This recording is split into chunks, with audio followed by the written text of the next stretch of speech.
The uncomfortable truth about the junior UX salaries in India. Last month, a student came to my office. He looked very disappointed, and I asked him what happened. He said, "Sir, I got a job." I smiled. So that is great. But he wasn't smiling. So he looked at me and said, "My salary is only 3 lakh." So then he asked me something I have heard hundreds of times. So did I choose the wrong career? The question stayed with me. So because the problem isn't his salary.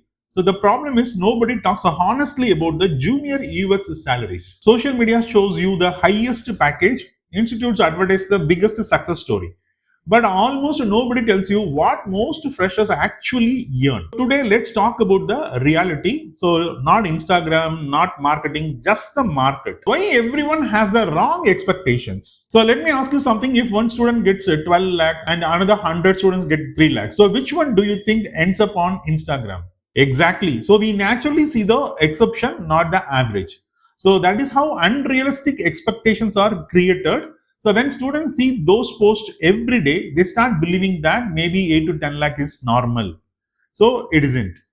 So those offers exist, but they are not the starting point for most freshers. And here is the dangerous part. When your first offer doesn't match those numbers, you start questioning yourself. Maybe I am not good enough. No.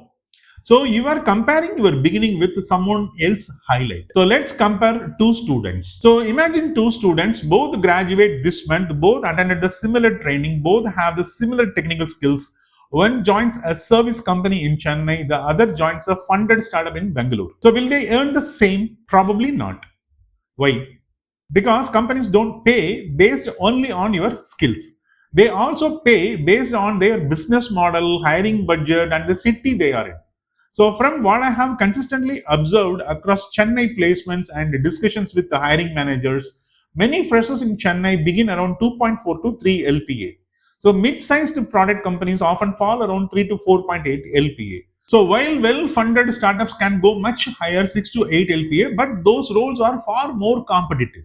So, Bangalore also tends to offer higher compensation because it has a denser product ecosystem. So these are the patents, not the guarantee. So don't compare two offer letters. Compare the opportunities behind them. What actually increase your salary? Here is something I have seen many times. Two students, same classroom, same mentor, same duration. One gets 3 lakhs, the other gets a 5 lakhs. What changed? Not luck, portfolio.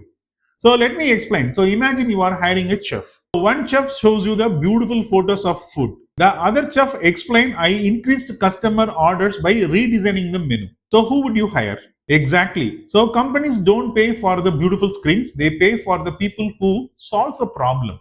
So that is why your portfolio matters, not because it's pretty, because it proves your thinking. The second factor, communication. So many freshers accept the first salary without asking a single question. Negotiation doesn't mean demanding more. It means understanding your value and having a professional conversation.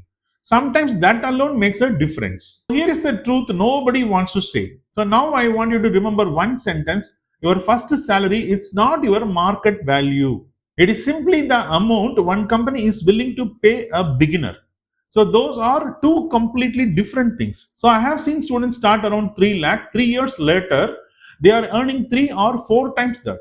So I have also seen the people start with a bigger package and barely grow because they stopped learning. Your first offer doesn't define your career, your learning speed does. AI is changing the rules. There is another reality we need to talk about: AI.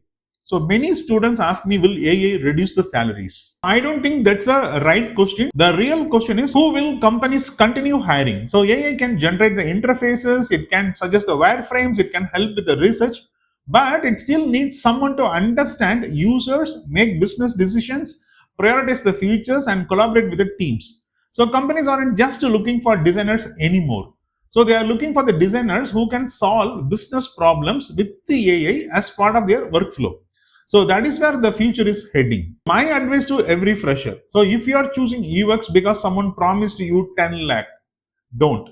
Seriously. So money is important, but chasing only the biggest starting salary often leads to disappointment. Instead, ask yourself three questions. So will I learn? Will I build strong projects? Will I work with experienced people? If the answer is yes, You are building something much bigger than your first offer letter. Before you compare your salary with someone else, remember this. Don't compare your first salary with your last potential. So they are two completely different numbers. The designers who succeed aren't always the ones who start with the highest package. They are the ones who keep improving every single year. So if you are wondering what salary range is realistic for your background or how to build a portfolio that earns stronger offers, join my free UX career discovery session this Saturday at Aspira Design School.